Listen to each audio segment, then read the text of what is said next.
Tony Blinken deliberately lied to Congress to make sure that Israel could continue a genocide in Gaza without interruption. In May, Blinken told Congress that we do not currently assess that the Israeli government is prohibiting or otherwise restricting aid, referring to food and medicine. The only problem with that statement is, in April, he was told by two government agencies, the USAID and the State Department Refugees Bureau, that they in fact were prohibiting aid from entering Gaza. What's kind of crazy about that is that we all saw the videos of Israel actively preventing aid from getting into Gaza. They were even justifying the reasons they were holding up the aid. So I don't know how he thought he was going to get away with that lie in broad daylight, but whatever. But the truly sinister shit is the reason he lied. Now, the findings of these two agencies were explosive for many reasons, but mainly because the United States law says that if a country is found to be blocking humanitarian aid, specifically from the US, from reaching its destination, then they have to cut off all weapons shipments to that country. In one of the drafts that Blinken was actually supposed to read to Congress, a senior official put, and I quote, "There is an abundance of evidence showing Israel responsible for blocking aid." Stacey Gilbert, who wrote that statement, resigned after being disgusted with Anthony Blinken's unwillingness to acknowledge the truth. She said to deny this is absurd and shameful. But I think the question on everybody's mind is, did Tony Blinken just commit perjury in order to assure that Israel could continue funding a genocide? Well, yes. Yes, he did. Especially considering that one of the key components of perjury is having the information and willfully knowing that you are lying to Congress anyway, despite knowing the truth, which is exactly what Blinken did. The problem is, I doubt he'll ever be held accountable. I mean, he doesn't even think he deserves to be held accountable. He just literally ignored a subpoena by Congress, and Congress is moving to introduce a resolution to hold him in contempt. But because this is the U.S. Congress, I want to be clear about something. They're never going to punish anybody for lying in order to protect Israel, because lying to protect Israel is their business, and business is booming. Oh, but rest assured, if you or I were guilty of committing perjury while giving a testimony to Congress, oh, that's our ass. We might be going to jail. Ask Steve Bannon. But when the country's most powerful individuals commit perjury in order to allow the continuance of a genocide, well, I guess that's just another Tuesday, huh?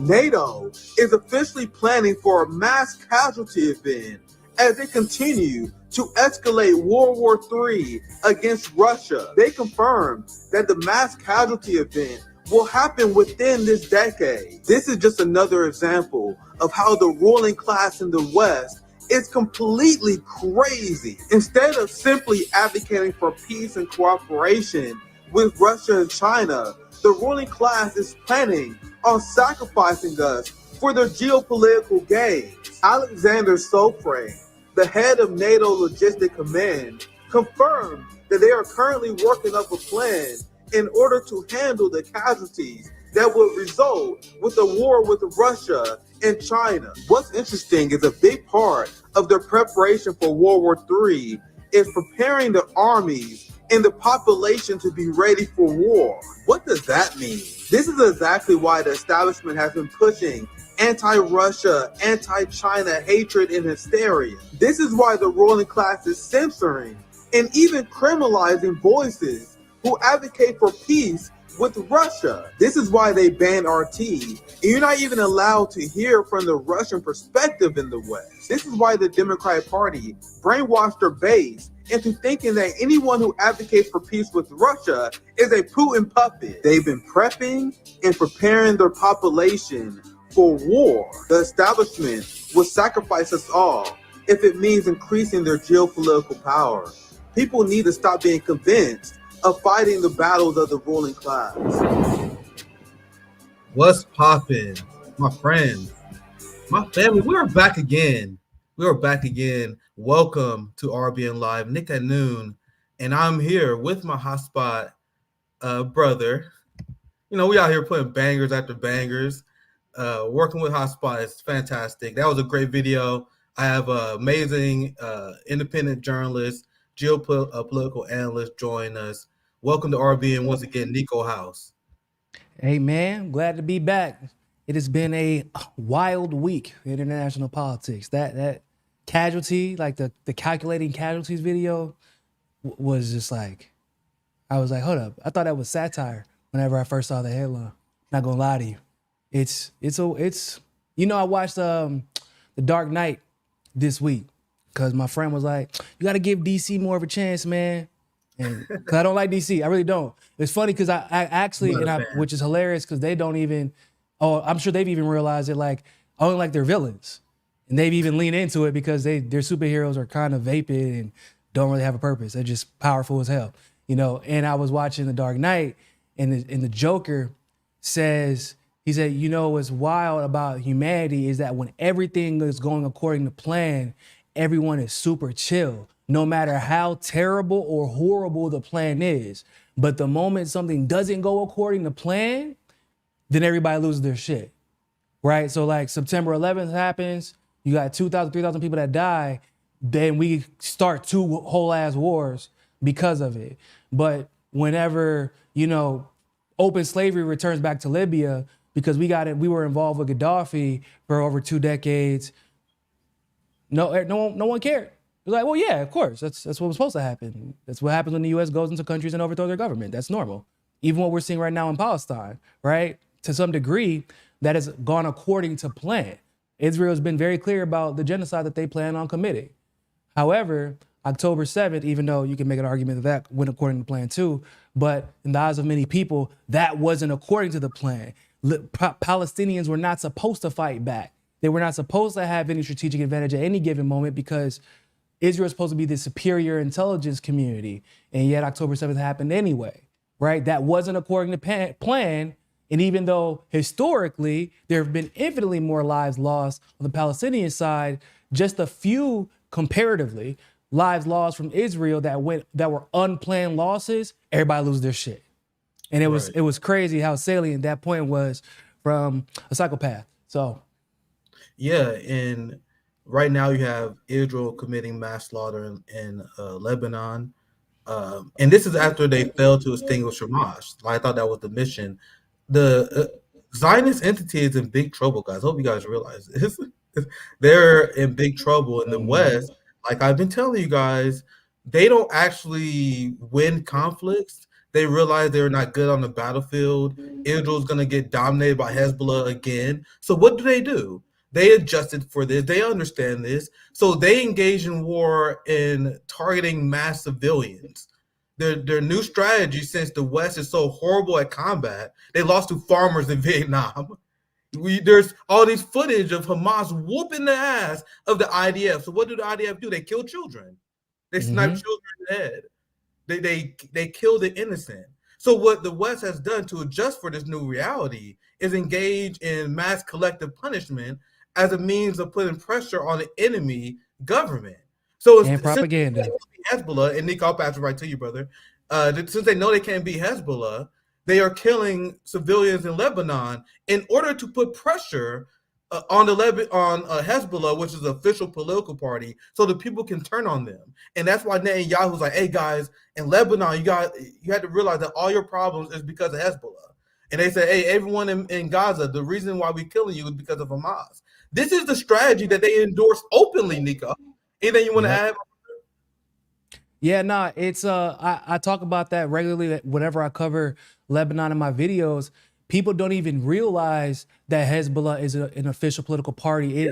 To say we're not going to stop bombarding Lebanon until Hezbollah is destroyed, you're effectively saying we want to destroy Lebanon, because there's not really a way to destroy a political party. I mean, what you gonna do? Go down to the federal office and destroy some filing cabinets so they can't file officially to run for? Like, I don't know what that means, but that's the point, right? It's not really about Hezbollah, just like it's not really about Hamas, which is why they're in the West Bank right now doing the same thing that they're doing in Gaza, to a lesser degree, but they're still killing innocent lives. But you can almost make an argument that what they're doing in the West Bank is more egregious because they're not even wasting time giving us a reason. And no one is really talking about that. They're like, yep, we're going to annex the rest of the West Bank and we're just going to start bombing it, People are like, oh, well, why is that? I don't know. Let's pick one of the excuses that we've already given you. And no one complains. So with Hezbollah, which is the official effective military of Lebanon, there's not really any excuse that Israel can use for wanting to go to war with Lebanon. However, that's part of the mission of Greater Israel, and therefore they will create any reason. They were looking and waiting for a reason. Not only that, but Netanyahu was looking and waiting for a reason to go to war and continue and extend conflicts so that he can't be taken out of power and has an excuse not to conduct elections, because Israel's already set the precedent that when a president or a prime minister is engaged in a major conflict, they do not have to conduct elections. And Netanyahu is relying on that to stay in power. Yeah, well, so I want to get your thoughts on it, because this is what we talked about before, because we're discussing terrorism in the West Bank, which is why people who say that or suggest that Trump will be worse, they have no idea what they're talking about. Because the Biden administration led an investigation into Israeli terrorist organizations that was executing Palestinians in the West Bank. So they launched the investigation. The corporate media covered it. Like, oh my God, look at what Biden is doing for the Palestinians. The investigation found that the Israeli terrorist units was indeed engaging in Israeli terrorism. So then after the investigation was released, the Biden administration then proceeded to continue to arm said Israeli terrorism groups. So is Biden and their administration acknowledging, like, yes, there's terrorism going on here, but we still approve? What's the difference between Biden and Trump? The only difference is Trump wouldn't have done that investigation bullshit. Yeah, he wouldn't even have pretended if it didn't serve his means and his narrative, he wouldn't even have pretended to do it, which I guess I kind of appreciate to some degree. Like, don't bullshit me, bro. Like, don't pretend like you actually give a damn about what's happening to the Palestinian people, right? When you don't. And once again, if we were going to talk about the major difference between Trump and Biden, is that this didn't happen under Trump. The effective war that we know as we know it right now between Gaza and Israel, or the genocide rather, didn't happen under Trump. It didn't start under Trump. I don't know like why people keep ignoring that fact. And to be frank, Trump isn't promising to continue it. For all of his waffling on the issue, for all of his kissing Zionist ass, and as bad as he can be on that issue, he isn't promising to continue the same policies that have gotten us where we're at right now. Whereas Kamala is like, yeah, we're going to continue doing the exact same shit. Well, we haven't got anywhere with this. Yeah, but so we're going to continue doing the same thing. Yeah, but this hasn't worked. Yeah, but, we're going to keep doing the same thing. And she's had ample opportunity to change her line on this. And she's deliberately refusing to. The way that she's delivering the message is to confirm to anyone who may have had any doubts in the Zionist world, in the AIPAC world, or over in Israel. She's saying, like, even though this could cost me election, I am still promising you that we will continue Joe Biden's policies. That's how loyal she is to her AIPAC husband. That's that AIPAC husband loyalty, guys. It's next level dedication when you message to the Zionist entity that you want power so much that you're going to marry into the ideology. That's why she's willing to do this. This is why Israel, like you said, it's a great point, Niko. The two greatest slaughters of this last decade, 2014, and what we're seeing in Gaza, happened under Democratic presidents. Yeah.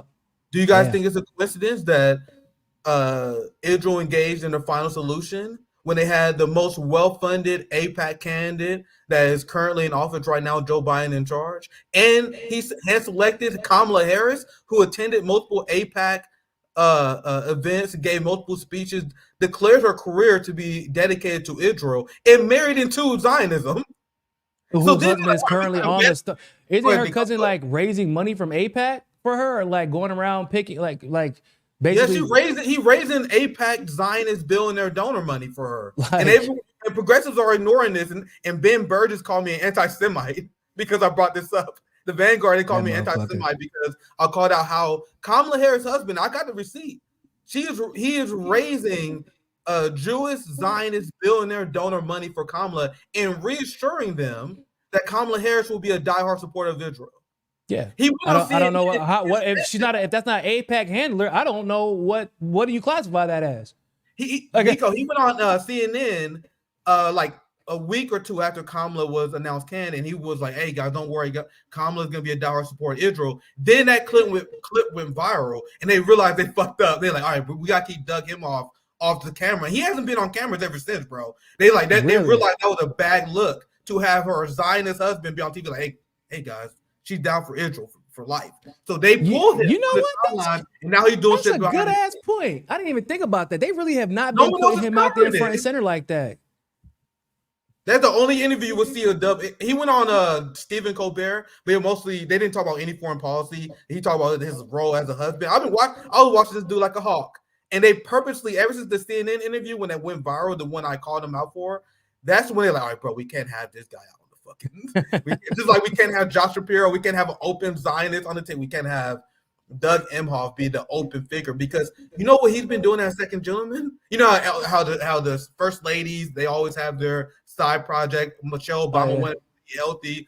What the fuck Melania? Jill Biden decided to run the world. Yeah. So you know what his project has been? What's that? His project has been advocating for fighting anti-Semitism.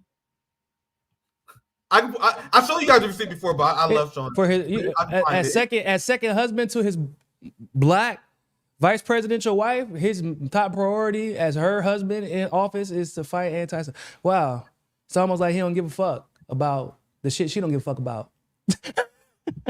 Yeah, we a little bit off topic, but shit, we got Niko in the house, so we just here to have fun. Doug Emhoff is Kamala Harris' envoy for persuading Jewish donors. What do you guys think that means? He is there to say, "Hey guys, we need the money. Don't worry, bro. She's not gonna stop this damn genocide. You want to go in Lebanon? We got you. We got you, homie." And meanwhile, the entire progressive media apparatus is ignoring this motherfucker because it's inconvenient to their narrative. And they call me anti-Semitic. And sexist. They called you sexist too. I remember. Yeah. I'm sexist for implying that people are not loyal to their spouses. It's like, boy, hey, Kamala Harris could be a goddamn man, and Doug would still be his fucking APAC handler. I don't know what's so hard to understand about this. Like, gender had nothing to do with it. If you think that is, that means you got something you need to work out. That's what I'm saying. Like, what's crazy to me is, as Kamala is being, so she just had her second interview. I don't even think, from what I heard, I listened to all of it, I don't think I heard anything about Israel and Palestine. But what's so crazy is how big of a focus it is for the campaign, but not in the traditional way, right? So they talk about Russia, they talk about China, if they ever do talk about foreign policy. However, they talk about Israel, but it's only for her to assert it and shut up. And then she got her husband out here raising money on the back of Israel. Then they're purposely planning on dodging the issue whenever she's interviewed or having a conversation. So it's weird because it's such a major component of her campaign, but it's like in the most disingenuous of ways, right? Because she's managing to avoid it, despite the fact that it could actually make or break her election, and to the point where she even has her husband out there campaigning to raise money on it. But she also obviously has people, which I'm assuming you're going to show, like the Muslims coming out and endorsing her in a group, which, by the way, I actually know one of them personally. We're going to get there, Niko. We're gonna get there. Okay. Yeah. We're going to talk about that because that's crazy. Yeah, I don't mean to interrupt, but trust me, we're gonna get there. Go ahead. We went slightly off topic, but I think it still works out perfectly because I'm setting this up in this way for a particular reason, because I'm gonna let you guys know who's gonna be the first gentleman if Kamala is in charge. This stuff is openly out here that they've been reported on. His time as first gentleman hasn't been advocating for the homeless, getting American healthcare. You wanna know what he's been doing? Fighting quote unquote anti-Semitism, which he defines as anti-Zionism. Look, Doug Emhoff brings fight against global anti-Semitism surge to the Paris Olympics. So as Israel is committing a genocide that his wife is supporting, he is going around and spreading this psyop, which is meant to rob the free speech rights of Americans. But somehow, Niko, it's anti-Semitic for us to bring this up as something to be concerned about. Right. Remember those Olympics, they were literally going around tearing down flags and signs of Palestinians. Like the Palestinian flag, if anybody in the audience was holding it, they were tearing it down. They didn't get everybody because I think it just happened too often. At a certain point, they just desisted. But yeah, they were tearing down these flags, but people were able to hold up Israeli flags and Stars of David and stuff like that. So it's just wild to me that you got to go around advocating for like a group of people who don't need to be advocated for. It's just the weirdest thing ever, right? It's like, I mean, it's like going around saying white lives matter. It's like, yeah, bitch, we know, but y'all made it abundantly clear that white lives matter. It's the other people that we're a little bit unclear about, right? You know, like you don't got to say white lives matter. We know. You don't got to say blue lives matter. Y'all got motherfucking qualified immunity. It's already been established. You know what I'm saying? Like, there's not anything that has to be like you're talking about going around advocating for the wealthiest, most powerful, most connected subgroup of the human population, like they're victims. Like could you imagine if the black community in the United States was receiving, I don't know, $8 to $15 billion every 4 to 5 months on cue, and we also got to go around pretending like we're the victims all the time. We get Niko, fucked over and we can't even acknowledge the victimhood that we actually are victims of. Like, how dare you talk about racism? Like, Niko, imagine if we was able to get immediate congressional hearings on the snap of a finger. Bro, right? Imagine if we was able to get Harvard presidents fired, bills passed. This is the Zionist Jewish community, the most powerful minority group we've ever seen. But they've been spreading the myth that they are an oppressed group. Because they want to hide. Hold on. I'm so sick of your bullshit. I'm going to go get my other visa and my other passport, and I'm going to fly to this country because I got the money to do it, just to go complain for 2 days, go get somebody fired, and fly back to my other crib in Israel. Thank you very much. Don't victimize me, right? Like, what the come on, bro. Like, this is crazy to me. I can't even fathom it. The amount of people they get fired, and they just openly cheer it on. They have a whole account dedicated to it. It's called like Stop Anti-Semitism. In the ADL, the only thing they do is they take ordinary workers' tweet and they're like, oh my God, this person disagrees with the existence of Israel. Everyone spam their employee, they get fired. That was Dr. Sabrina. We just had her on. She was brilliant. Last week, she's an academic who got fired because there's an entire subgroup that's just a group of Karens who get people fired if you don't support their apartheid state. And Doug Emhoff, it put it upon him to take that fight. Look, Doug Emhoff has made anti-Semitism his issue. Guys, not homelessness, not people not having health care, not wages. His issue really quick, is silencing Nick, America. I don't want to interrupt, but you brought homelessness. I don't want to go off on a big tangent about this, but like it's been bothering the shit out of me because Kamala, one of the only things she's talked about is homelessness. She keeps saying, we don't have enough houses. And I'm like, why the fuck does she keep saying that? There's like at least 15 million vacant homes right now. There's 15 million. And she's like, we got to build more. We got to build more homes that no one can afford. I don't think you're understanding the actual problem here. It's like saying there's not enough cars. No, they just take them in. They take the old cars and they fucking put them in some random ass place. It's like, if you can't buy it, you can't drive it. It's like, but nobody's using it. It's the same thing with homes. There's plenty of homes. There's plenty of apartments.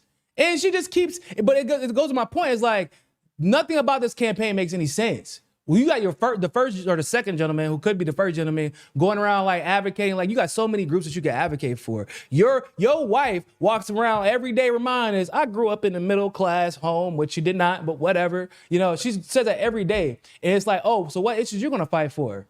Yeah, I'm going to go fight for my Zionist cousins. What you mean? I'm gonna go fight for the fam.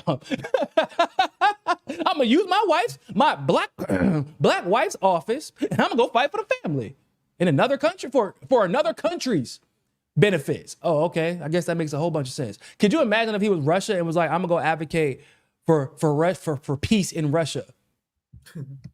Could you imagine that? No, not in any world. They would lose their minds.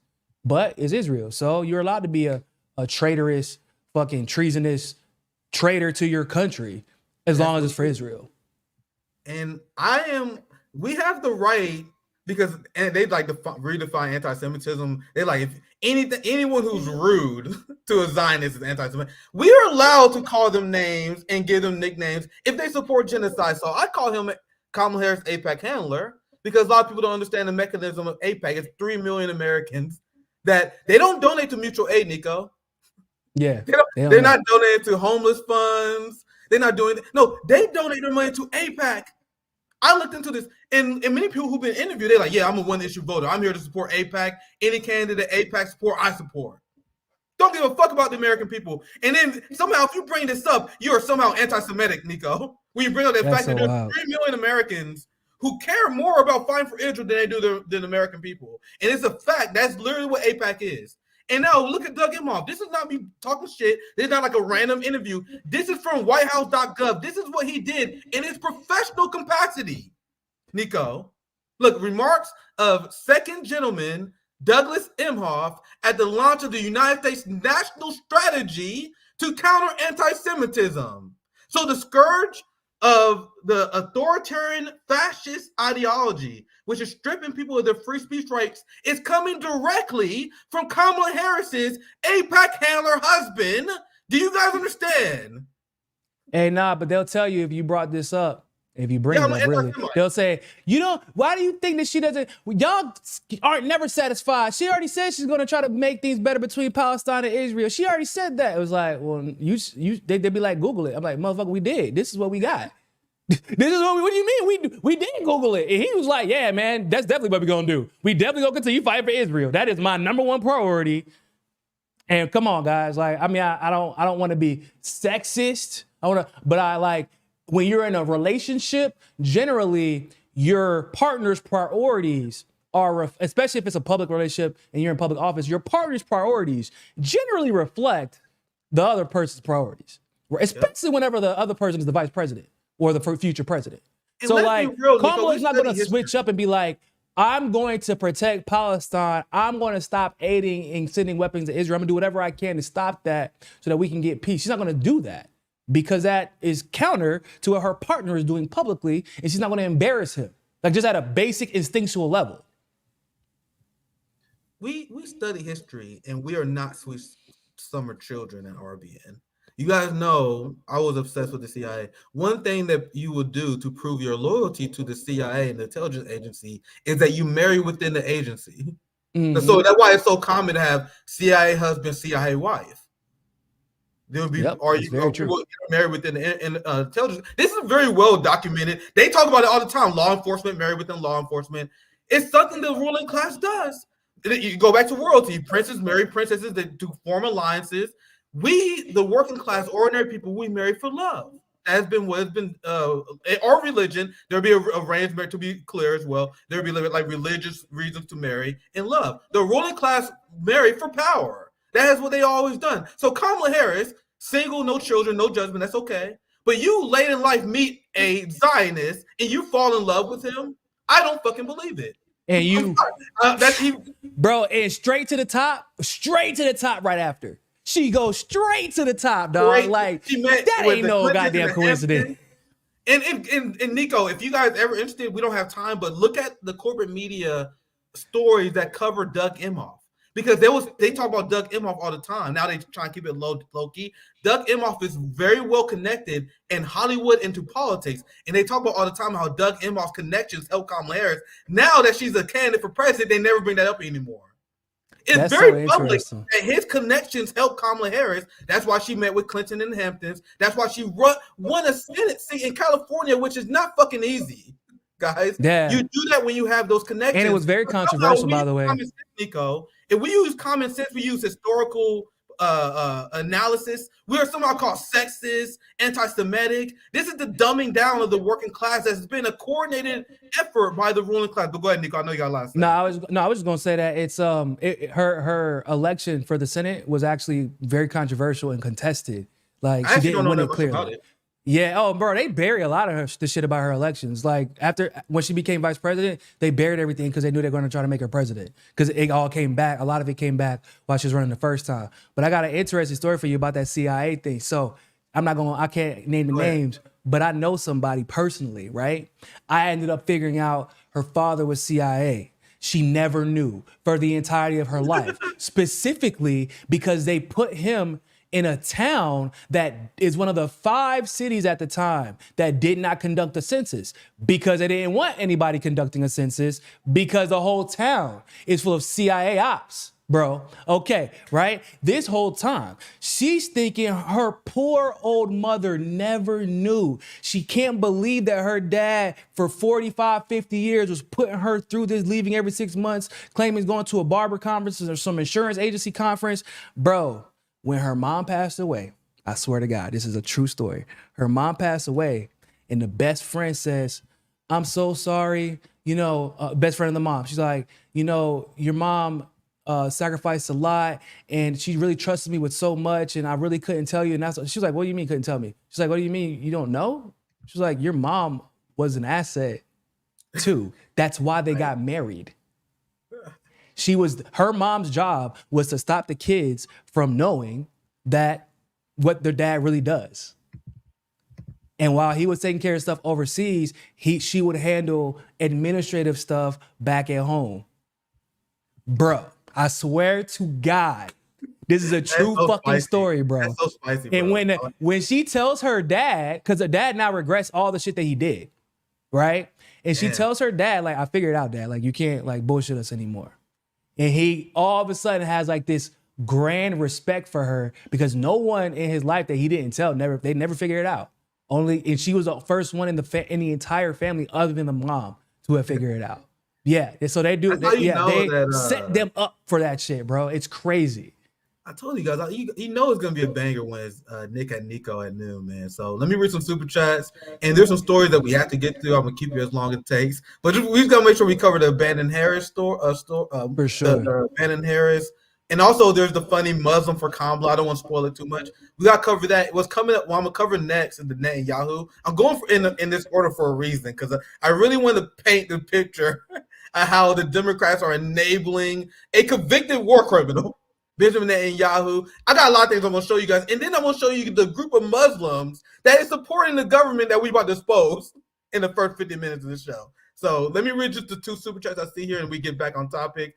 Niko, feel free to interrupt anytime. This is a great and enjoyable conversation. Thanks for $5. Mark, comrades, how can it be that liberals embrace neoconservatism? Isn't that like the blue, brown alliance? Don't get me started.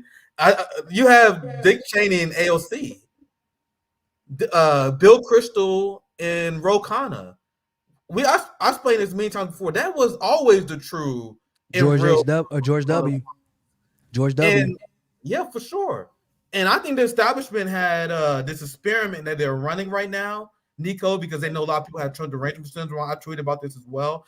I think they're literally actively running an experiment to see how far to the right they can shift the Bernie left progressive wing of the Democratic Party, and they have been extremely pleasantly surprised at how far right they're willing to go. They're willing to accept genocide. They're willing to embrace Dick Cheney and arm Nazis in Ukraine. It has been an amazingly successful experiment by the ruling class. Niko, anything you want to add before I move on?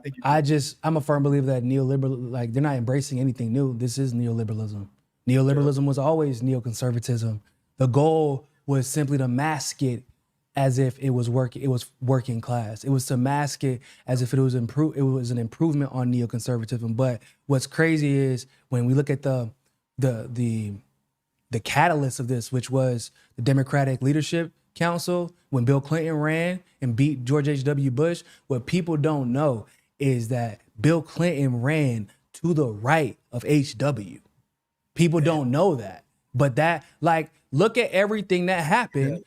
Like, bro, the 90s, look at what happened in the 90s. There was like, that might be, next, I guess, this 10 years, but that might have been the 10 years that set everything in motion that we are seeing right now. The 94 crime bill, the Telecommunications Act of 96, Bill Clinton being able to get his Johnson sucked and having zero consequences in the world. Yeah, but I was like, the decency went out the window. The corruption of the ATF, the corruption of the DEA, him firing all the U.S. attorneys that wouldn't play ball, firing the federal judges that wouldn't play ball, the destruction of the Oklahoma City bombing, which held all the federal papers that were just recently moved there, that was going to expose how a bunch of they forced soldiers to take vaccines before they went to Iraq because we gave Iraq a bunch of nuclear depleted depleted nuclear uranium ammo. And they knew that we were going to be infected. So there's a big lawsuit. All the information was in the Oklahoma City building and it got bombed. And they're like, oh, just what a shame, man. These damn terrorists, you know what we should do? We should go over there and fight more. Like everything that took place in the 90s happened under a Democrat. There is no difference between neoliberalism and neoconservatism, unless you want to make the argument that sometimes neoliberalism is actually worse because it's just neoconservatism with a smile on the rainbow. This is what we call connecting the dots, ladies and gentlemen. That's what we're doing today. That way you can expect at Nick and Niko. Neoliberalism is just a branch of fascism. Like you had the Biden administration that are charging Black socialists. They are trying to crack down on dissent for people who simply advocate for peace. Like we are already seeing it. This is why I call for, and Marxists, we call for Marxist revolution, because we believe the next stage of capitalism is either going to be fascist tyranny, which societies regressed before, or are we going to achieve socialism? But I'm not going to rant to you guys. Let's get back on topic. We still got a few things we got to cover. We're already today. at fascist tyranny shit. So I mean, you're right. Yeah, for sure. Like, we already there. I think we're a few years too late. I think we're a little bit too late. Now the question is what to do now. What is to do now? But that's a whole nother conversation for another day.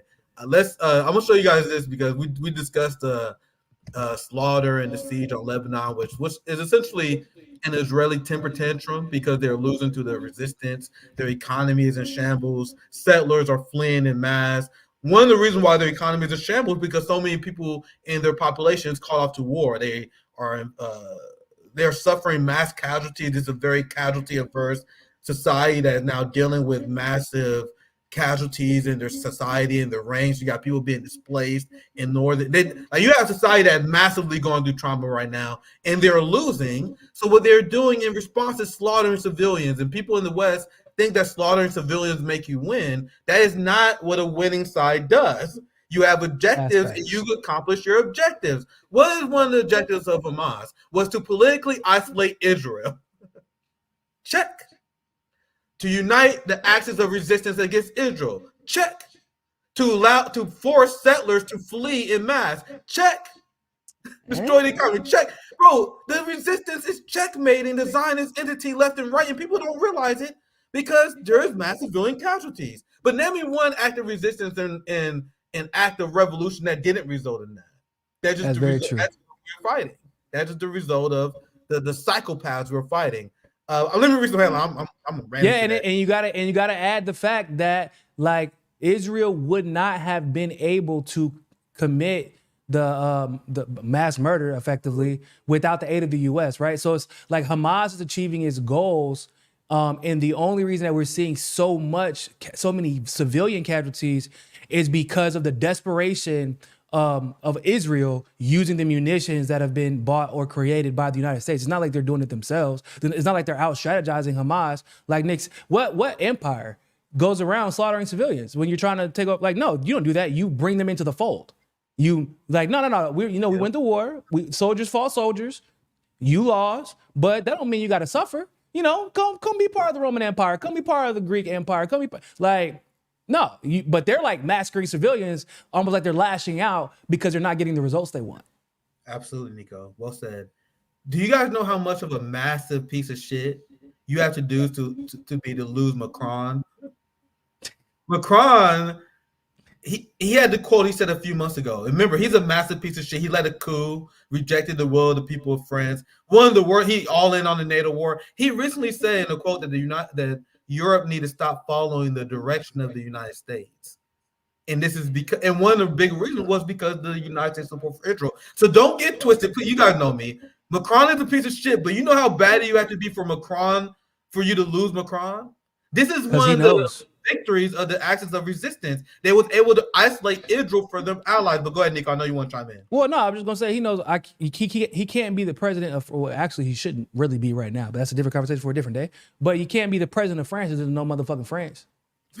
like we all know where this is going, bro. Once again, and everybody, there's not been enough discussion about this. Russia personally invited Palestine to join BRICS. There will be in October an entire session solely dedicated to discussing the issue of Palestine and Palestinian liberation at the BRICS conference. And quick thought, real quick, Niko, that wasn't on the table before October 7th. That's just the reality. I'm sorry, but go ahead, Niko. No, it's true. That is 100% true.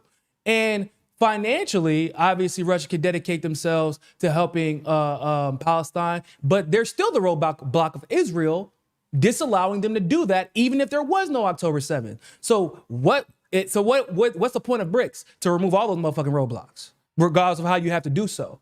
So Israel is in an act of desperation that is unprecedented right now. Because once that admission or that accession rather becomes official, I think they have their conference in October. I think they'll make a decision by January. Once that and this is basically Putin giving them like, we're giving y'all time to get y'all shit together. Because if you don't worry, we're gonna get together for you. That's exactly what the fuck's gonna happen. And I've been saying, bro, how long have I been saying? I said Israel's gonna be wiped off the fucking face of the planet if they don't stop. Because when Russia gets involved, that's it. It's all hands on deck. China's going to get involved. Iran's going to actually use their own army to fight for once, because they usually don't have to. They're so good at fucking supporting everybody else. They don't even have to fucking fight. But they're going to get involved this time. Everybody to pick a side. And your greatest like people that you've relied on economically to help, because you can't really to fight these wars. There's a economic aspect when it comes to resources that you have to acknowledge. You lost Saudi Arabia, and Africa is freeing themselves one country at a time and allying with fucking Russia.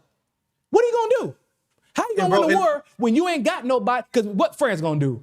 France can't keep the fucking lights on without Niger and Burkina Faso. They can't even keep their own fucking lights on by themselves. You think they're gonna help you win a war against Russia, China, Iran? Come on, dog. It's gonna get ugly. And look, I gotta keep telling you, I better learn second language. I'm gonna meet you out there in Brazil here soon, bro. I'm gonna meet you out there here soon. I'm telling you, bro. I'm telling you. We waiting for you, bro. We waiting for you. The Zionist entity don't know how bad it is because that was a fantastic breakdown. We also can discuss the raw people power that's united against Zionism. The crown prince of Saudi Arabia, he's a fucking sellout. But he was like, he had a quote recently that went viral. He's like, I don't really care about the Palestinian people. But what a lot of people left out of that quote was, he's like, bro, but we support normalization with Israel because my population is extremely young. He's like, bro, most of my population is younger than me. He's like, bro, the people in Saudi Arabia is so pro-Palestine. Now, obviously, he's a tyrant, but you still, in order to maintain your power, you got to somewhat follow the will of the people. Yeah. And that's why Saudi Arabia is resisting calls to normalize with Israel right now. And the Biden administration and Blinken have been putting pressure on Saudi to do this. In fact, there was a time where Blinken, I think it was like a year ago, where he falsely said that, not just under a year ago, where he falsely said that Saudi Arabia was seeking normalization. And it was such a red line for Saudi Arabia. They immediately put out a statement and they're like, no. Blinken lied. You're not seeking normalization. So you realize. Because it was in conjunction with that UAE statement. It was like a release around the same time. I remember that. Damn, I forgot. Yeah, that's true. Yeah, and it looked like they took it personally because they've really kind of just said, fuck the US and NATO since then. Yeah, and to your point, Niko, the criticism that many people on the left that you guys know, I'm openly, I like China. I admire what they have done. I admire what Russia has done in terms of uplifting themselves from a broken, poverty-ridden country in the 90s to the superpower that they are that provide healthcare to the people that care about the working class. So I don't apologize for that, but I am open about my criticisms. One of my criticisms of Russia and China has been they've been too enabling of the Zionist entity. Now I understand why China has been, because China has been like, we don't judge country, we try to stay out of it. But what you are saying, you mentioned, and I've read about this as well, is the Palestine invitation to BRICS, game changer. Yes. China calling out Israel at the UN more aggressively than we ever seen before. So to your point that you made earlier, Niko, we are seeing game changer because we're seeing people who are kind of fence sitters are now like, yeah, it's about time that we do something about this Zionist entity, which goes to our next topic with massive anger at the UN. Anything else you want to add before I move on, Niko? I just would add that it's when you look at, it's not just Palestine, look at Venezuela, right? So it's like there's about to be a BRIC stronghold I don't consider Brazil a brick stronghold because they're not really about that action here, bro. It's about we just trying to wait to get to the weekend to barbecue. I'm not even gonna lie, they're really not about the action. But Venezuela, they is about the action. They got 5 million militia civilians who are ready to fight in a militia separate from their military, right? They're about to have strongholds in every single part of the world, and everybody's learning. They're learning U.S. and NATO strategies. They're learning how to get out ahead of them. And we have to remember there's a factor of Putin's age that comes into play because Putin is actually not young. I know he looks a little bit younger than he actually is, but he doesn't look like the type of guy that likes to leave loose ends. So when he bows out, he's going to make sure that every loose end is tied up before he does. So it isn't just Israel entering into their end game. They just so happen to be entering into their end game at the same time Putin is. And to be quite honest, I would probably guess that Putin's going to come out on top. Like he looks like the type of guy you just don't play chess against. Yeah. Well, so I'm gonna get to this. This is the headline of what we were just discussing. This is the global majority has always been on the side of Palestine. America's been behind for years now, but it's even worse. Like, if it was possible for it to get worse, for the world to become even more pro-Palestine, what I have seen over the last year, like even U.S. satellite states, like South Korea, Japan, these people usually follow the direction of the U.S. There are massive pro-Palestine protests there. Like there's pro-Palestine protests in Japan, guys. They're usually U.S. puppets. My point is that it's really, really bad. And now there's mass walkouts at the UN. We're going to cover this here soon. And this is the headline I had up. I just want to quickly comment on it for people who only listening. I had this up earlier where you have Macron who was trying to pressure the United States to pressure Israel. They called on the United States to pressure Israel to accept the ceasefire in Lebanon. You want to know the reaction of Benjamin Netanyahu? So after being begged by Emmanuel Macron, after Macron put pressure on the Biden administration so they can put pressure on Israel, Benjamin Netanyahu looked at both of them and said, nah, fuck you. And they still allowed this guy to speak, and they still refused to arrest him. Do you guys see how ridiculous? Here's some more money. Here's some more money. Fucking massacre, bro. The cucks, dog. It's the cuckery for me. It's the cuckery. It's the pure cuckery. Cuckoldery. And this is this is what we've been hinting at. This is the mass walkout. I'm gonna play this here.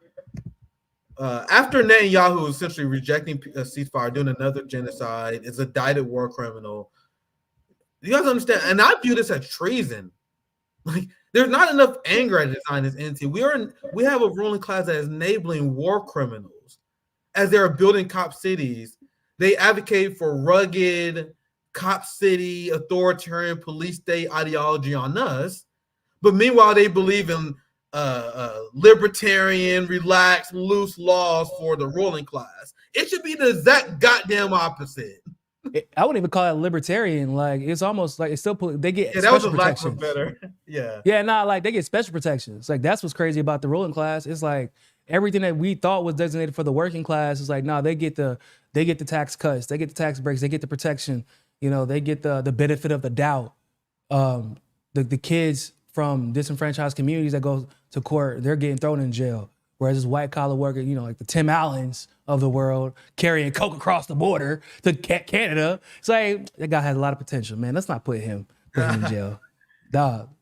Woo! Oh, I didn't know the walkout was that. It was a walkout. Yeah, bro. Netanyahu was speaking to an empty arena, bro. That shit was empty as hell. Fuck you, dog. Man, hey, 4 minutes. It would be a 4-minute standing ovation in Congress. Oh yeah, and apparently there was like Americans and German politicians that would like cheering. There was like an empty room, but you still hear the Zionist sycophant cheering for him. When you saw Netanyahu getting that applause at Congress, it was like the most traitorous shit I have ever seen in my life. Bro. It's like one of the worst. And that's they got invited by the Democrat Party, by King Jeffries, Chuck Schumer. But go ahead, Nick. I think you want to chime in. No, I was just gonna say it's just cuckoldery, bro. It's just a bunch of, like, he can literally just talk shit about the U.S. and be like, hey, real quick, I know this guy done talking shit about you, but you still gonna cook dinner, right? like you still gonna cook, right? Like we still gonna eat today? Yeah, of course, babe. You know, I know you just playing. You just had a bad day at work. Like, what the fuck? It's so crazy, dog. I caught about 3 minutes of this speech live, and I couldn't take it anymore. Like, you guys know, I put myself through some punishment for you motherfuckers. Like, you guys know the research, the probably get. But I put myself through punishment. I can't do him, man. I can't. I made 3 minutes. I was like, fuck this dude. There's no way. There's no way I can do this shit. So he's one of the worst. He's like one of the worst, bro. It's so bad. Listen to him. I admit, guys, I was like, man, I'm gonna take an L for the team. Let me go through the speech. Sorry, guys, couldn't do it. Listen, 3 minutes. One of the worst shit I ever seen. It was like the most lie-ridden speech. It was so arrogant. It's a motherfucker who know he can't be touched because of our criminal ruling class. And I'm gonna play a little bit of it because thank God for our homies at Hotspot. I saw some of the receipts they posted. I'm gonna show you guys this just to illustrate what the fuck I witnessed for 3. I didn't even see this part, but this is the speech in the nutshell.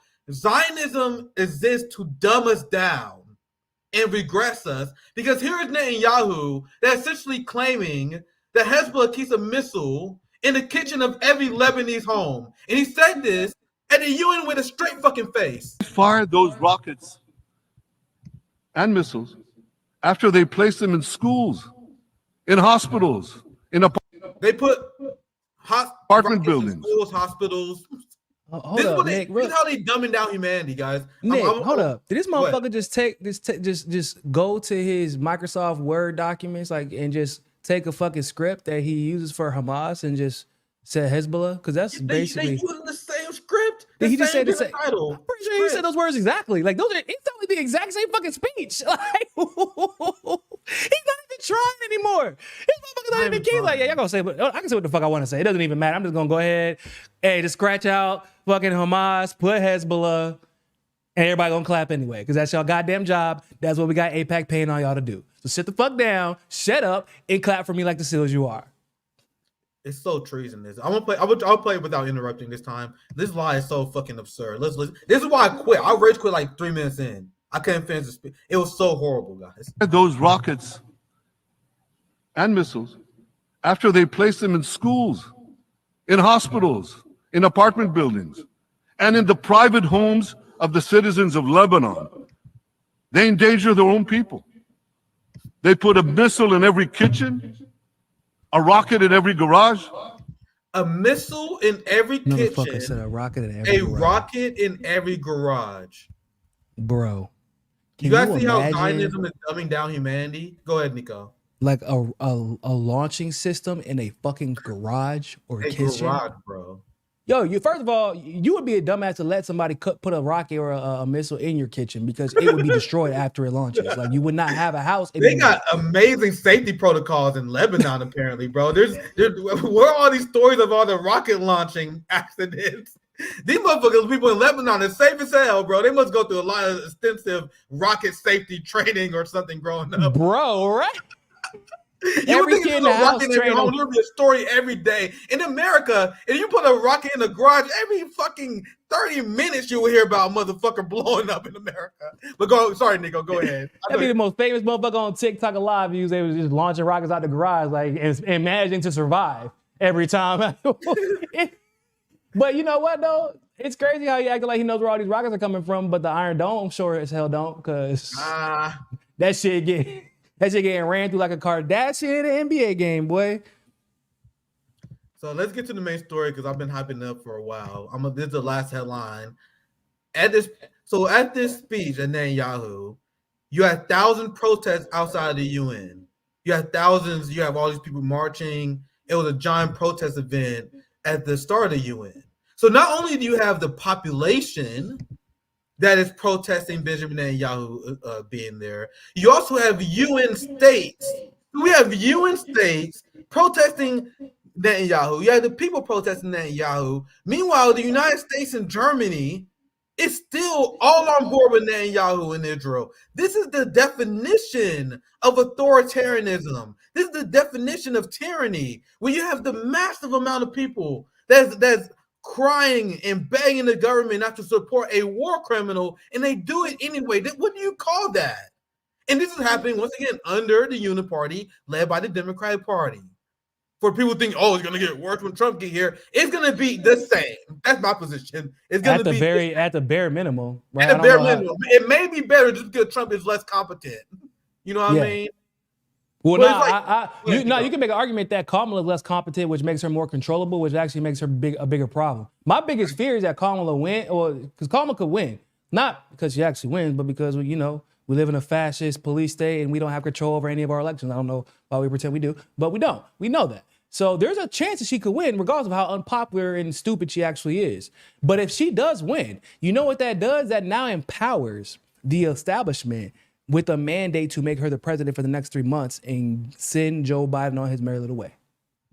And now she can serve the rest of those 3 months.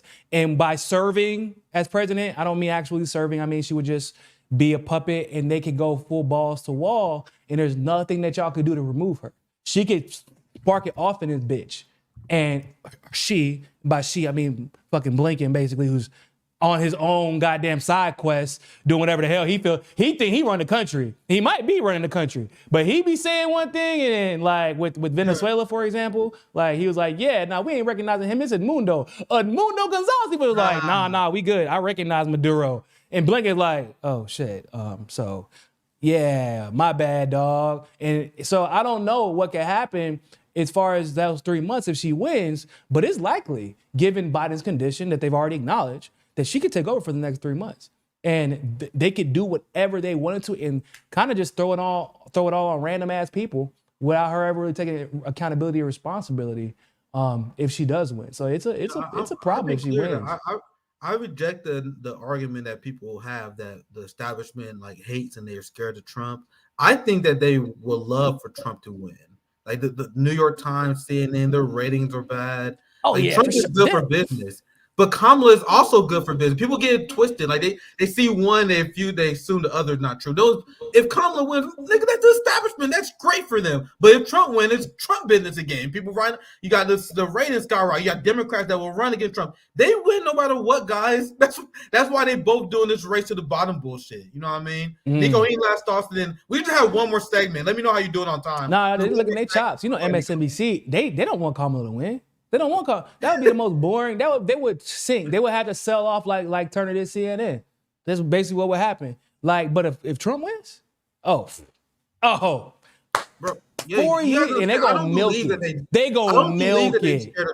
I don't believe it. Like their careers were made because of Trump. They adopted Trump's policies. They're now saying, you cannot fucking convince me these people are afraid of Trump. It's a control mechanism. It's so true. About getting you to be conditioned about liking the psychopath. They don't give a fuck. They will love to have Trump in charge. Anyway, I made a point. I don't have to belabor it, but the fundraise off of it'll help the left in the that's where they make all their money. They made a shitload of money under Trump. The Dems racked out under Trump, dog. Yeah. Absolutely. So this is the last segment I have planned for today. Feel free to interrupt anytime and let me know how you're doing on time. I want to show you guys this first instead. We get into one of the main stories here, but you have Netanyahu, the United States. Kamala Harris met with Zelensky. She gave a speech at the DNC where she essentially promised an era of never-ending war. You guys understand that's why the Dick Cheney Republicans, the Reagan Republicans are supporting her. Because her foreign policy is very openly neocon. It's not like one of the things like, the liberals got this difference here. No, it's literally a Republican foreign policy. She's talking about having a lethal fighting force. And I've been watching these people like a hawk, guys. I'm watching the segments of people on MSNBC and CNN that's covering her foreign policy, and they got nothing but praise for it. They praise her for being a war hawk. They said, oh my God, Kamala Harris is surprising us. She's surprising us on how well-versed she is on foreign policy. This is stuff they're saying openly on the air. And so we're still waiting to hear the shit. That's what's crazy about it. It's like, oh, she is? What? By saying we're going to be powerful and we don't like Russia, we don't like China. Okay. So, like, where's the strategy? She is not proven to be well-versed at all in foreign policy. Yeah, it actually bothers the shit out of me. If you advocate for war, they call you well-versed. That's what they do. And that's what they've been doing with Kamala. I'm telling you, she hate everybody I hate. Man, she's so intelligent when it comes to foreign policy. Bro, if you guys interested, watch any random foreign policy segment with Morning Joe. This is what they were saying. They're saying, "Oh my God, Kamala's so good on foreign policy, or foreign policy chops are surprising us," essentially because she want to call for war. And Trump is advocating for war with Iran. I had the clip saved. I don't know if we have time to play, but he had a clip like, "We're gonna bomb Iran for into smithereens." Actually, it's a short clip, so I'll play it just to further my point here. I'll look at what they were finding. This is a short clip. So you got Kamala calling for endless war, Trump calling for war with Iran. Democrats want to go to war with Russia. They both want to go to war with China. They're competing on who's the biggest bootlicker to Israel.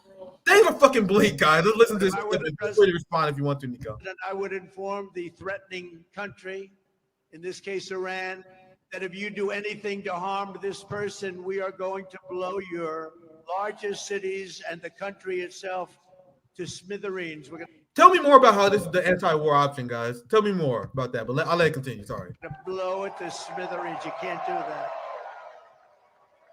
First of all, And there would be you a no more dumbass. threats. But That for boy a Niko, go ahead. dumbass. That boy a dumbass. He really gonna let the Biden administration, bro. Y'all know who briefed him on that shit? The Biden administration. He's a dumbass. I'm glad Like- you're making this point. Like, second of all, no, you won't. You won't fucking do shit. Remember, because when you didn't do it, you just took credit for it because they probably did that shit behind your back while you were sleeping. But whenever the U.S. assassinated Soleimani, and they said, "Here's what's gonna happen: we gonna shoot y'all now, and y'all ain't gonna do shit, or we gonna set it off." And you were like, "Okay, fair. All right, we cool. We're not gonna go to war." Yeah, I never forgot that shit because I was up live waiting. I'm like, y'all, Trump is kind of unstable. We don't know what can happen. And they said exactly what the fuck was going to happen. Iran, they set the terms. They said, we're going to bomb this place, this place, this place, and this place. And if you even think about retaliating, here's what's going to happen next. We're going to fuck this country up, or this state up, this city up, this city. And so they bombed it, and Trump was like, okay, we're fair. We're good. We're good now. Like, you ain't going to do shit. You ain't gonna do a guy. In fact, you keep forgetting what country you're running for, Trump. Because basically everybody in the intelligence community hates you at this point, for better or for worse. The neoliberals hate you, and they're the ones who are really running the country at this point. If you get assassinated, quote unquote, by Iran, they might actually leave Iran the fuck alone. That might actually be a benefit for Iran. He's going along with the intelligence agency lies to show you how much of a bootlicker Trump is. I'll let the clip play in full, and I'll get back to my original point, because this is actually kind of a side point, but I want to show you guys the person that some people are calling the anti-war candidate. But if I were the president, I would inform the threatening country, in this case Iran, that if you do anything to harm this person, we are going to blow your largest cities and the country itself to smithereens. We're going to blow it to smithereens. You can't do that. And there would be no more threats. There would be no more threats. But right now, we don't have that leadership or the necessary people, the necessary leaders. We have two people, not one. We don't even know who our president is right now. Fair enough. Yeah, that's a fair point. That's a good point. We really don't know, but we have two people, not one, that only keep looking. And when you do that, when you just look, trouble always ensues. All right, I think he made his point. He kind of cooking at the end, this clip talking about how there's no real president.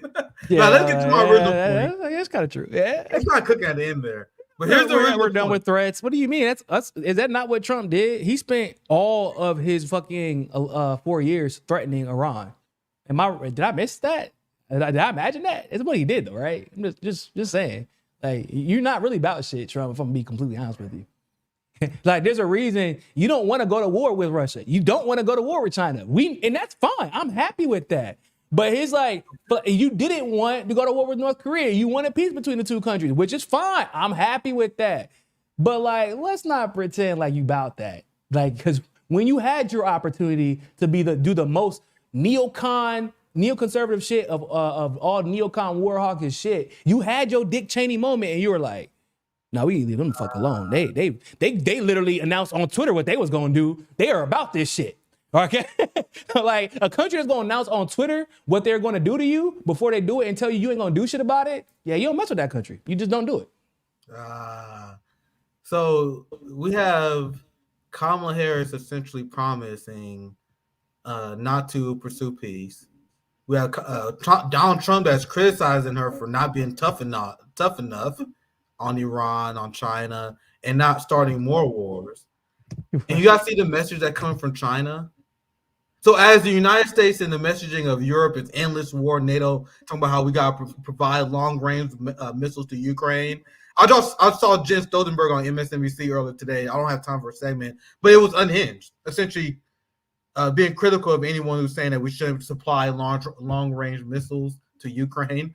So that's the message of the West. We need endless war. Meanwhile, China, they went to the UN to get backers for the Ukraine peace plan at the UN. China is calling for ceasefires, ending conflicts in Gaza, and they're calling for peace in Ukraine. So you have one faction of the establishment calling for endless war, another one advocating for peace and communication.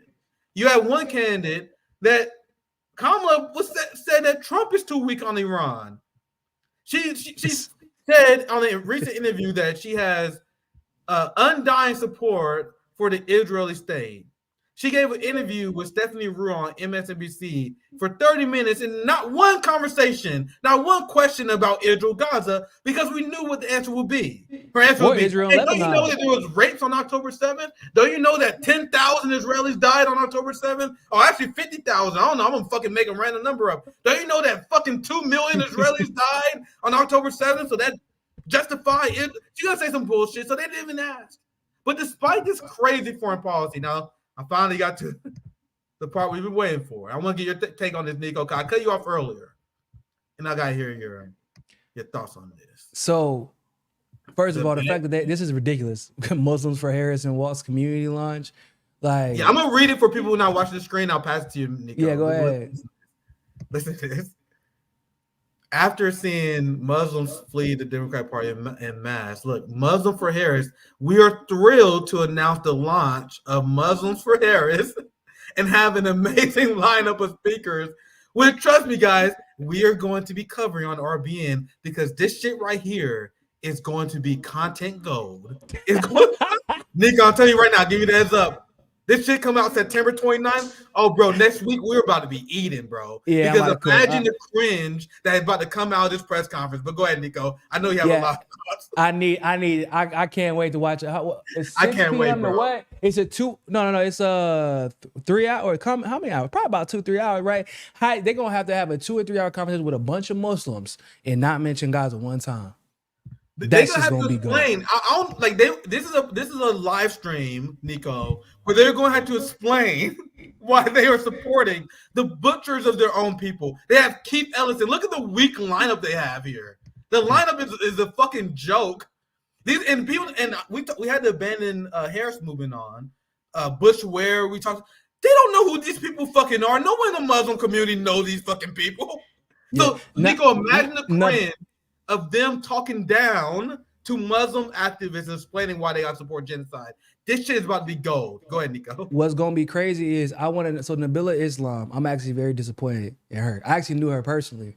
And she caught hell from the establishment when she was running for office. She was a genuine leftist, right? And she largely won because of the Muslim community in Georgia. For those people who don't know, like right on the outskirts of Atlanta, it is a large Muslim community. Majority Desi, so Pakistan, Indian, Bangladesh. So it's a huge Muslim community. And I'm trying to figure out, like, I know she ain't about to be advertising that shit. Like, I know she's speaking, but I haven't seen anything on Instagram or like any of her pages talking about it. I'm pretty sure most of these Muslims are about to be trying to keep that shit on the DL, but they got the call. That's what basically happened. Like, I really don't give a shit if you really do support me or not. You going to come to this damn Muslims for Harris. Bro, yeah, they got threats, especially Keith Ellison. Oh, bro, he got the phone call. Even though he got booted by the party, everybody forgets it was his own party that got him out there because he got Me Too, right? If I'm not mistaken, he got Me Too, right? That's what happened. Yeah, and Bush Ware been calling Keith Ellison out, bro. I'm gonna show you guys the video from Bush Ware who been dropping fucking fire, bro. Fucking fire. He calls out all these sellouts. He called Keith Ellison, who used to be friends with Bush Ware, apparently. Now Keith Ellison act like he don't know him. I seen this guy. This guy is so fucking annoying. I hate, and I explained this many times on Twitter and on the show. The people who like Mehdi Hassan and this Ali guy, they make money profiting off of Palestinian pain. Like, and then people think they're good because they will show like dead Palestinian bodies. They will show sympathy for the issue. only to sheep herd people to the butchers. I think they are the most morally bankrupt and the most evil. Because Yes. at least the dumb liberal, like there's a lot of dumb liberals following the direction of the ruling class, and some of the diehard liberals, they just in denial over the evil that they're voting for. People like this Ali guy and Mehdi Hassan, they know exactly the evil they are voting for, but they still leave. You don't have to agree with me, guys, but that's how I view. I view these people as the most morally bankrupt. You guys know what I mean? Oh yeah, I mean it's kind of the reason that we don't like Kamala as a black community. Like you can't like pretend like you give a fuck about us and then like make your career off of it. Like because that's basically what she's doing, right? The other day I actually heard her refer to herself as a black woman, so that was like I guess a positive change for once because she usually just avoids it. She lets everybody else call her black. But she actually had to say it at some point, which was interesting. Yeah. It was awkward as shit when she did. Hey, question: you think Rashida Tlaib got an invite? Oh, is she on here? You think she got an invite? You think Ilhan Omar got an invite? Where's Ilhan Omar at? That's so wild. I got a bunch of D-listers. She would. I would assume she would get an invite, but I guess she is more radical than these motherfuckers. Because at least they went and got a bunch of D-list Democrats basically because they couldn't get. They're like, can't invite Rashida because we definitely threw her out. We fucking hung her out to dry. Yeah. We also Ilhan's out here calling out AOC and Kamala for AOC's comments about the genocide, about Kamala working tirelessly, and I think it was right after Ilhan Omar won her election. Yeah, man. So they had to go get the D-listers who can't say no. They're not allowed to say no. Yeah, they bro. didn't even invite Mehdi. It looked like I'm surprised they didn't invite Mehdi Hassan. Honestly, I'm kind of surprised. Yeah. Look, you got the state reps, city council people, like people bro. That we these are don't people who are know. desperate. These are people who are desperate for the call. And guys, I know people from the Palestinian Community Network. We just had the Bannon Harris people on. I hosted Palestinian roundtables. I know a lot of these people, and trust me, they was telling me they have no idea who these people fucking are. Yeah, like, these people have literally no connection to the Muslim community like that. Their keynote, which we would assume is Keith Ellison, that's the only one anybody knows on the goddamn list, is got Me Too out of office.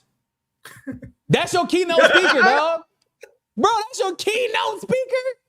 You ain't got Muslim Bill Clinton? No, it wasn't. But that's basically the same thing. Y'all, that shit's crazy to me, dog. Y'all went and got the guy who got me, and it was the Democrats who did it to him. That's what's wild about it. But you know that shit get thrown out the window when you get desperate. Sorry, Black for the KKK, y'all can't be serious. Oh shit.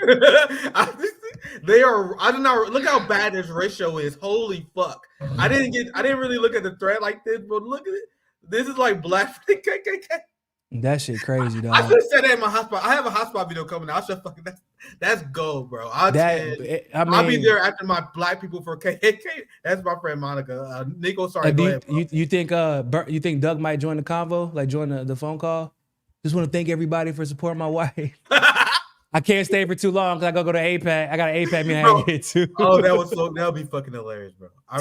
But what's crazy is like they lack self-awareness to such a degree that I actually believe that's something that I can't stay for too long. It's like, bro, you can't even give us a motherfucking time to pretend. Did you give a shit? Yeah, actually, no, I don't. I can't. I really didn't. I gotta go to I got an APAC meeting, dog. You know how it goes.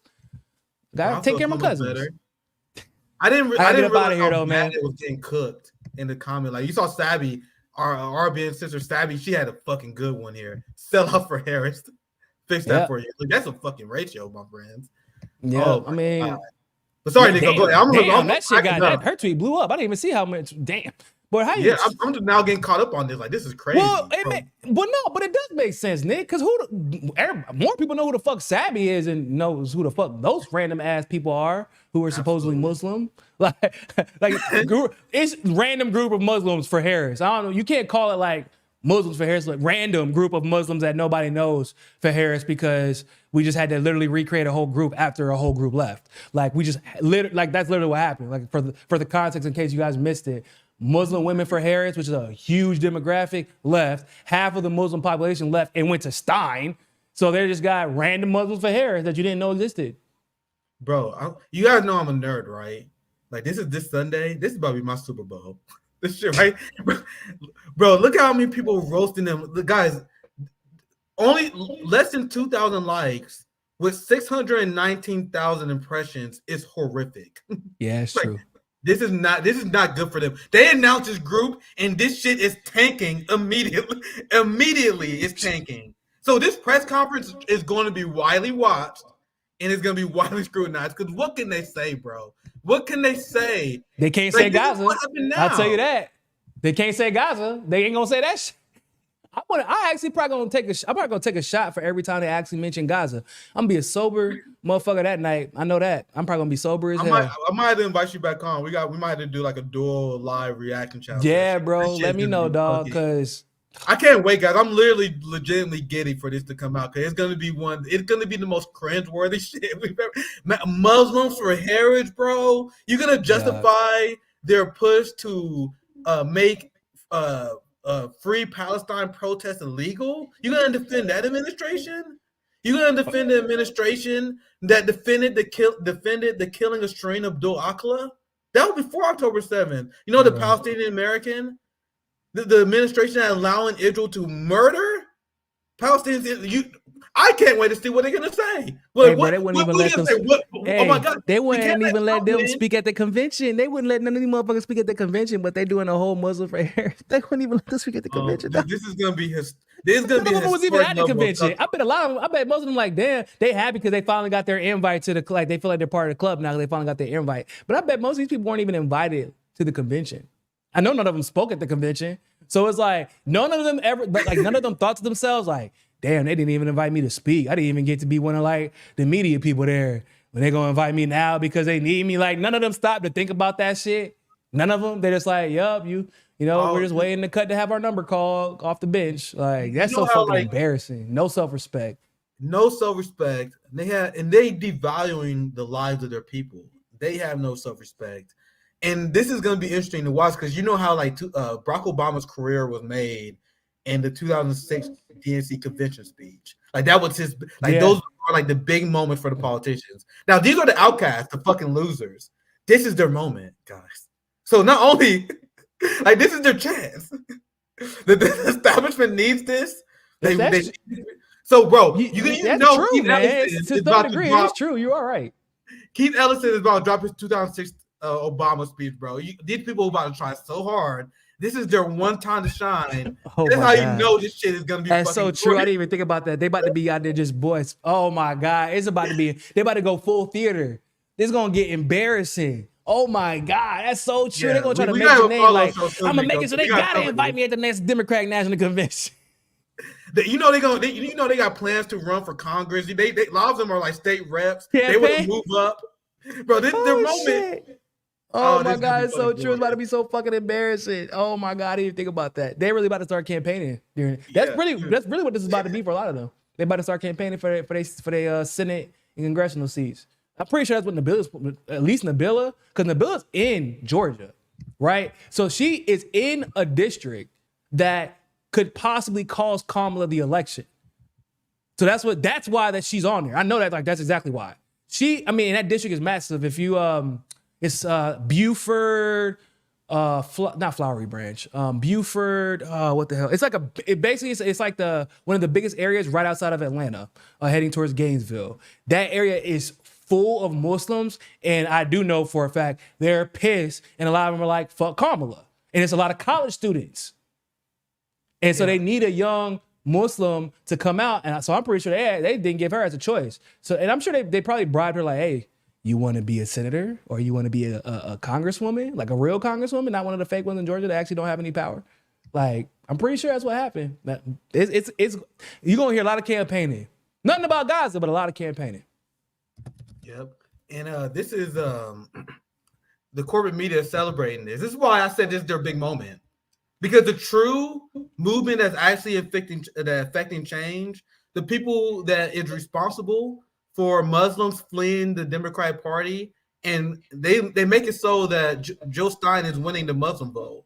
So the establishment is desperate for this. This is why this is such a big moment for them, Niko, because no one is covering the abandoned Harris movement. They covered the uncommitted movement because they knew it was bullshit too. But the abandoned Harris movement, the corporate media is avoiding like a plague. Look at what the Associated Press is covering. Look.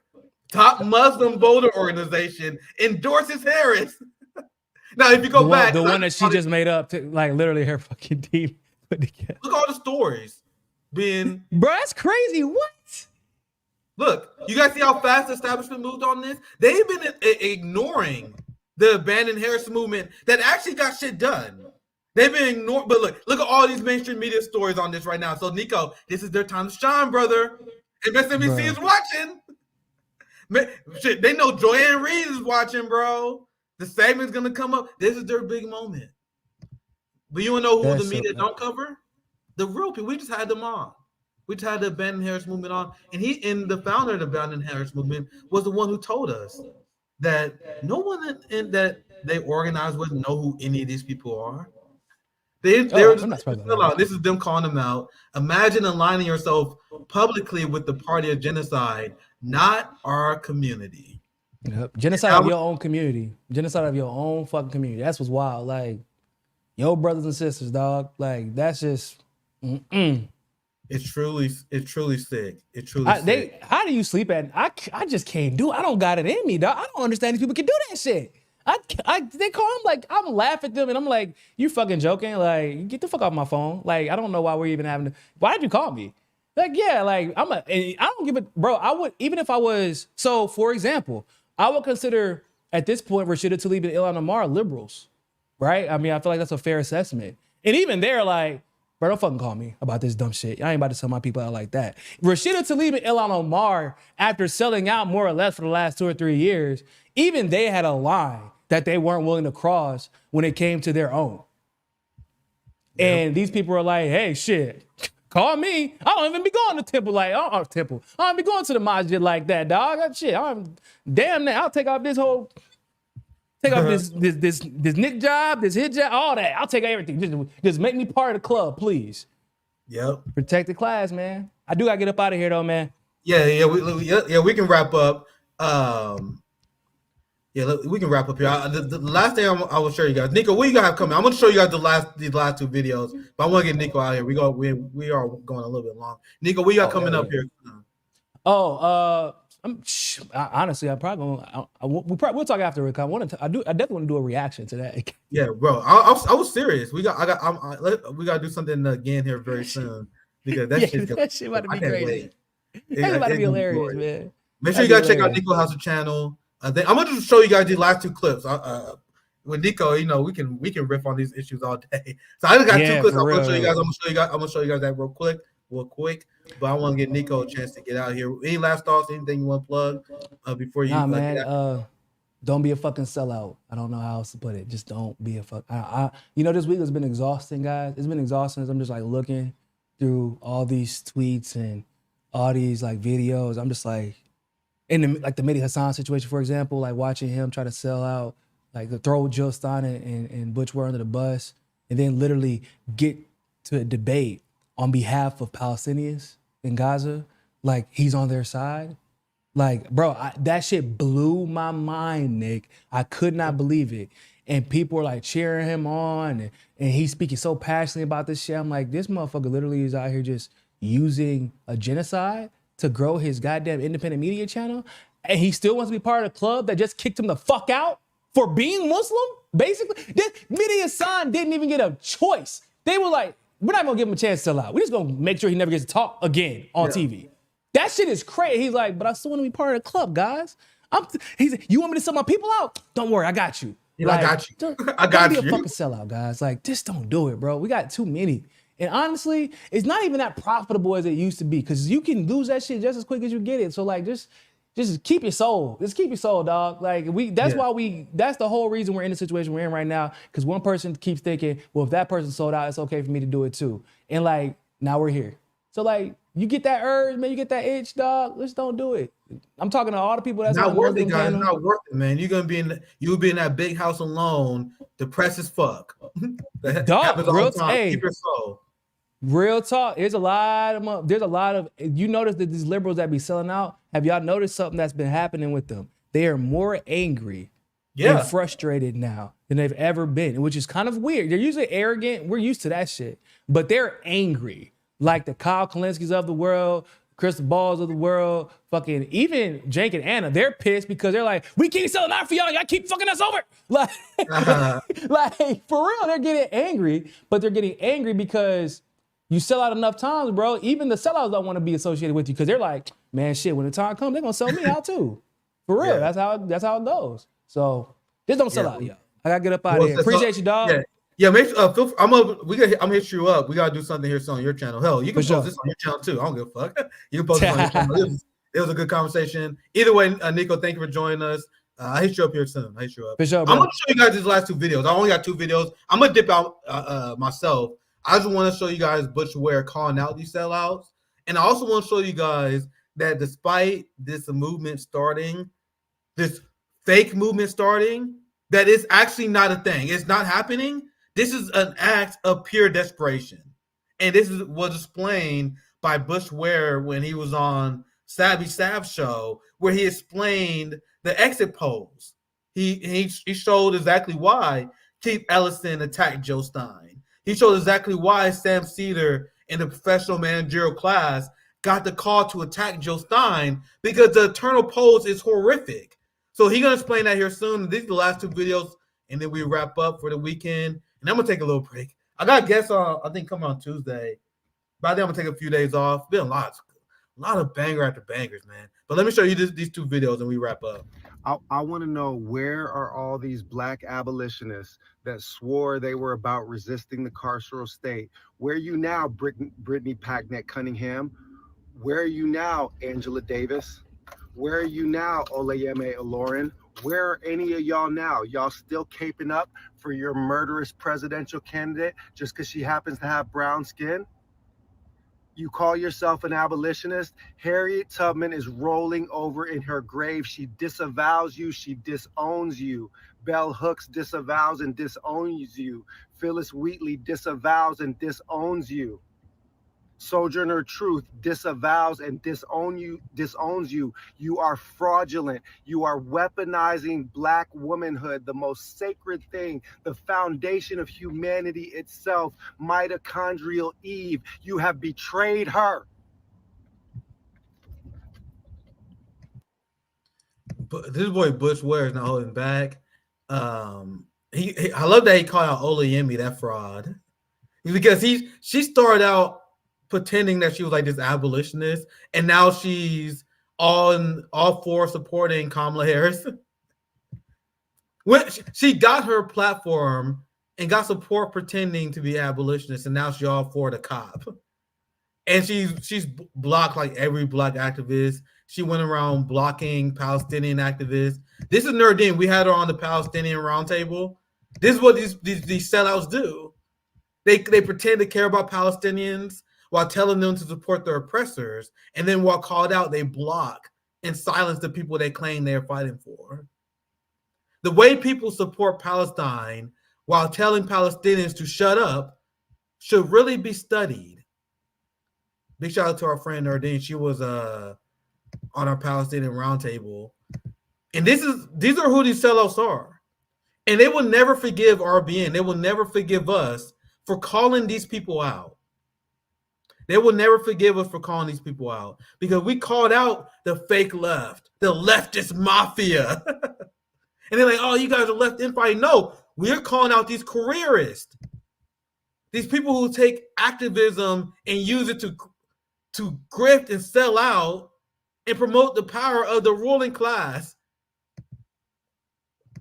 She wrote an essay before, like, oh my God, the people who call for revolution, don't you know how dangerous that will actually be? Showing her class loyalty. She was like, don't you got the people who advocate for revolution, they don't know what they're really advocating for. It's dangerous for her because she is our class enemy. The people who speak out against revolution are our class enemies who value their position in society. And sellouts like Olayemi and these people, they value their class more than they value the people being genocided, more than they value the black activists that she blocking mass, that she refused to listen to, because she has to protect her class interests by supporting killer Kamala Harris. Now, this is the last video we're going to end it on. This will be my outro video for today. Went a little bit longer than I planned, but I'm glad that I was able to put together another banger for you guys. My brother Niko on Friday. The Abandoned Harris movement joined us on Thursday. My sister Sabby Sabs joined us on Wednesday. Lee Camp joined us on Monday. You know, what a week. What a banger after banger. So I'm going to end with this. And the reason why I'm ending with this, because I want you guys to know that the Muslims for Harris bullshit is exactly that. It's bullshit and it's not real. They are doing all this stuff out of pure panic. AOC is attacking Jill Stein out of pure panic because Ware is going to explain the exit polling showed that the Democratic Party has lost the Muslim vote forever. So this is going to be our outro video. Thank you guys for watching RBN this week. I'll be back. I don't know. I don't remember the exact guest we have. Actually, I do want to announce it. A lot of people was asking to have Jody Breyer on. So anyway, we have a great guest on Wednesday. Stay tuned. We got another hotspot video coming out later today. But I will end on this video exposing how Muslims have abandoned the Democrat Party. It is very clear that there is a certain, segment of the Muslim voting community that has decided to support your campaign. And that is in the swing states where I've shown people those numbers. I want to hear a little bit more about maybe some of the internal polls that you've seen, if you can discuss it. So just to be clear, the Muslim vote has been completely lost by the Democratic Party and it is not coming back. So Institute for Social Policy and Understanding, as soon as I got on the team, took a meeting with Dalia Mugahed, who's done polling in the Muslim community for the last 10 years. She's now a senior researcher, and she showed me the numbers.